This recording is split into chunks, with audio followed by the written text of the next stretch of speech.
ನಿರುತ್ತರ. ಹೌದು, ಇದು ಲೇಖಕ KP ಪೂರ್ಣಚಂದ್ರ ತೇಜಸ್ವಿಯವರ ಮನೆಯ ಹೆಸರು. ತೇಜಸ್ವಿ ಇದ್ದಾರಾ? ಇಲ್ಲ. ಮನೆಯವರು ಇದ್ದಾರಾ? ಇಲ್ಲ. ಮಕ್ಕಳು ಬೆಂಗಳೂರಿನಲ್ಲಿದ್ದಾರೆ. ಹೀಗೆ ನಮ್ಮ ಪ್ರಶ್ನೆಗೆ ಅಲ್ಲಿದ್ದ ಮಹಿಳೆ ಉತ್ತರ ನೀಡಿದರು. ಮಲೆನಾಡು, ಸಹ್ಯಾದ್ರಿ ತಪ್ಪಲು, ಹಸಿರು ತೊಟ್ಟ ಕಾಡಿನ ನಿರುತ್ತರ ತೇಜಸ್ವಿ ಮನೆಯ ಪರಿಸರ ನಮಗೆ ಋನ್ಮನಾನಂದ ನೀಡಿತು.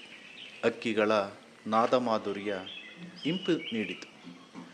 ಬಾಗಿಲು ಮುಚ್ಚಿದ ಮನೆಯೊಳಗಿನ ತೇಜಸ್ವಿಯವರ ಭಾವಚಿತ್ರಗಳು, ಬಳಸುವ ವಿವಿಧ ಸಾಧನ ಸಲಕರಣೆಗಳು ಮನಸೂರೆಗೊಂಡವು.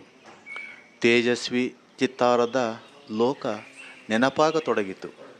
ನಿರುತ್ತರದ ಸುತ್ತಮುತ್ತಲಿನ ಹಸಿರುಡಿಗೆ ತೊಟ್ಟ ಭೂಮಾತೆಯ ಒಡಲು ನಮ್ಮ ಕುಟುಂಬಕ್ಕೆ ಸ್ಫೂರ್ತಿ ನೀಡಿತು, ಭರವಸೆ ನೀಡಿತು.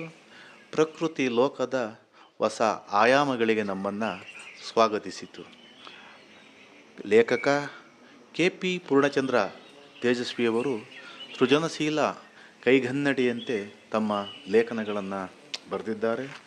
ಅವರ ಪುಸ್ತಕಗಳನ್ನು ಓದಿದ ನಮಗೆ ತೇಜಸ್ವಿಯವರ ನಿರುತ್ತರ ಮನೆಯ ಪರಿಸರ ಒಂದು ಹೊಸ ಸ್ಫೂರ್ತಿಗೂ ಬದುಕಿನ ಒಂದು ಹಸನ್ಮುಖತೆಗೂ ನಮ್ಮನ್ನು ಹೃತ್ಪೂರ್ವಕವಾಗಿ ಸ್ವಾಗತಿಸಿತು ಎಂದೇ ಹೇಳಬಹುದು.